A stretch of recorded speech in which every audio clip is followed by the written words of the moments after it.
ફરી એકવાર 75,000 ને પાર સોનું કર્યું છે, રફતાર પકડી છે. કેટલો ભાવ છે આજે? આગામી દિવસોમાં ભાવ ઘટશે, વધશે કે ઘટશે? શું લાગી રહ્યું છે? કેવું અનુમાન કરી રહ્યા છે? જે અગાઉ પણ આપણે કહ્યું હતું તેમ કે સોનાના ભાવ જે એની હાઈ સપાટી 76,000થી જ્યારે 72,000 સુધી ગયા હતા, ત્યારે પણ એક વખત એવું અનુમાન હતું કે જ્યારે પણ વ્યાજદર ઘટાડાની વાત આવશે ત્યારે ફરી એક વખત ભાવ ઉચકાશે. એટલે હાલની પરિસ્થિતિ એ સોનાના ભાવ 75,900 ફરી એક વખત કોટ થયા છે, જ્યારે ચાંદી પણ 88,000 સુધી કોટ થઈ છે. એટલે ગઈકાલની બુધવારની ફેડરલ બેંકની જે મિટિંગ હતી તેમાં એવું અનુમાન કરવામાં આવ્યું કે સપ્ટેમ્બર મહિના સુધીમાં વ્યાજદરમાં ઘટાડો કરવામાં આવશે.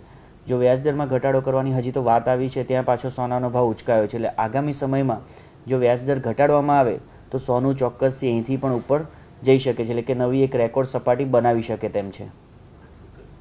છેલ્લા 3 માસની વાત કરીએ તો છેલ્લા 3 માસમાં જે પ્રકારે રફતાર પકડી છે સોનાએ, 60,000 હતું, હવે 75,000 સુધી પહોંચ્યું છે.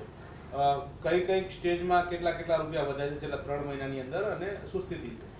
જો પાછલા 3 મહિનાની વાત કરીએ તો લગભગ જે સોનાનો ભાવ 64,000થી 65,000 પર સ્થિર હતો તે ક્યાંક ને ક્યાંક 76,000 એટલે લગભગ 11,000 જેટલો ખૂબ જ મોટો વધારો નોંધાયો છે. જ્યારે જો બીજી બાજુ આપણે વાત કરીએ કે ચાંદીમાં પણ તેટલો જ મોટો વધારો નોંધાયો છે.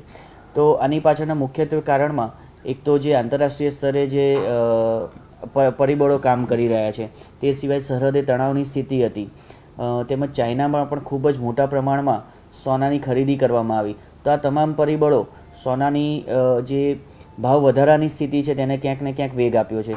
તો બીજી બાજુ આપણે વાત કરીએ તો ભારતીય શેર બજાર પણ ખૂબ જ ઉચકાયું, તેની સામે રૂપિયાનું પણ ધોવાણ થઈ રહ્યું છે. એટલે વિશ્વના દરેક ક્ષેત્રમાં ક્યાંક ને ક્યાંક ખૂબ જ વધારો નોંધાઈ રહ્યો છે. બિટકોઇનમાં વધારો નોંધાય, એટલે ક્રિપ્ટોકરન્સી પણ ખૂબ જ ઉપરના ભાવે ચાલી રહી છે. વિશ્વમાં દરેક જગ્યાએ પ્રોપર્ટીના ભાવ પણ વધી રહ્યા છે. તો આ બધાનો જે પણ કંઈ નફો છે તે ક્યાંક ને ક્યાંક સોનામાં પાર્ક થઈ રહ્યો તેવું લાગી રહ્યું છે. એટલે સોનું એક સેફ હેવન છે, અને જો વૈશ્વિક અરાજકતા ફેલાય તેવા સંજોગોમાં પણ સોનાને વેગ મળે છે. તો આપણે પાછલા કેટલાક સમયમાં જોયું કે ઇઝરાયલનું યુદ્ધ હતું કે રશિયાનું યુદ્ધ હતું, તે પણ ક્યાંક ને ક્યાંક તેની ચરમસીમાએ હતું. તો તેના કારણે પણ સોનાને વેગ મળ્યો હતો.